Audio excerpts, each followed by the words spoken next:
Projectile was a 122-millimeter tank main armament round fired by an Israeli Defense Force Merkava tank from the east in the direction of Taiba. We've been promising you the results, or at least the preliminary results, of the investigation that led to the killing of a number of our peacekeeping colleagues in Lebanon, and I can tell you that regarding the incidents that took place on March 29th and March 30th, which tragically took the lives of 3 of our brave peacekeepers from Indonesia. And as a reminder, they were Major Zulmi Aditya Iskandar, First Sergeant Mohammed Nur Ikhwan, and Corporal Farizal Ramadan. I can share with you the preliminary findings of UNIFIL at this stage. We have shared those findings with the governments of Indonesia, Israel, and Lebanon. Regarding the first incident on March 29th, based on the available evidence, including analysis of the impact site and notably the fragments of the projectile discovered in UN position known as 7-1, the projectile was a 122-millimeter tank main armament round fired by an Israeli Defense Force Merkava tank from the east in the direction of Taiba. It's recalled that to mitigate the risk to UN personnel, UNIFIL had again provided the Israel Defense Forces with the coordinates of all of our positions and all of our facilities, and that had been done both on March 6th and March 22nd. With reference of the incident on March 30th, based on the available evidence, including the analysis of the site of the explosion, the impacted vehicle, and a second improvised explosive device that was discovered in the same nearby on the same day. That explosion we can say was caused by victim advocated, which is a tripwire IED. The investigation has assessed that given the location of the incident and the nature of the explosion and the current context, the IED was most likely placed by Hizbullah.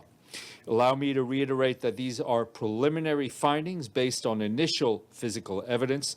The full investigation processes of the UN continues, including required procedures and engagement with the parties concerned to understand the full extent and circumstances amidst the ongoing hostilities.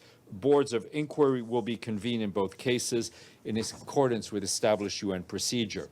We once again reiterate our deepest condolences to the families of the fallen peacekeepers and the government and people of Indonesia. And I know you will all join me in wishing for full recovery to all those injured in these and other incidents. These incidents are unacceptable. We have requested with the relevant parties that the cases be investigated and prosecuted by national authorities to bring the perpetrators to justice and ensure criminal accountability for crimes against peacekeepers. Attacks on United Nations peacekeepers may constitute war crimes under international law. All actors must adhere to their obligations to ensure the safety and security of the UN peacekeepers at all times.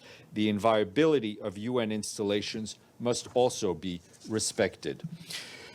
Meanwhile, on the ground, I can tell you that we remain deeply concerned by the ongoing escalation between Hezbollah and the Israeli Defense Forces.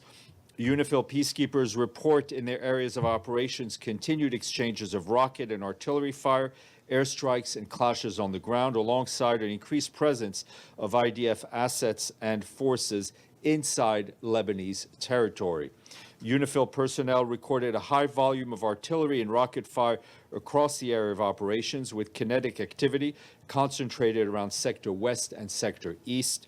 Yesterday, UNIFIL peacekeepers encountered 2 incidents of aggressive behavior and interference with their mandated activities. In the Sector West, a logistical convoy was blocked on a road south of Baida by IDF forces who fired warning shots, forcing our convoy to return to base.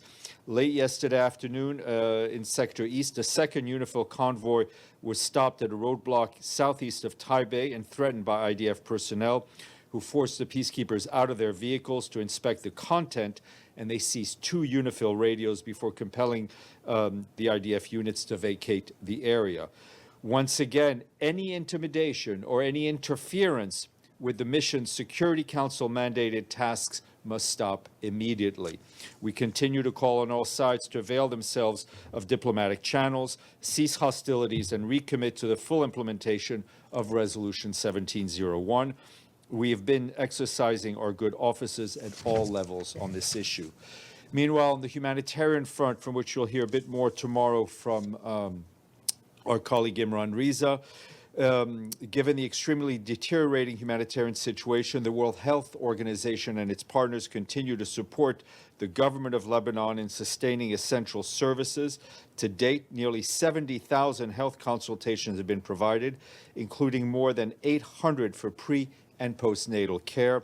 More than 51,000 patients have received medication, and our partners have... Download Tribun X sekarang, menghadirkan lokal menjadi Indonesia.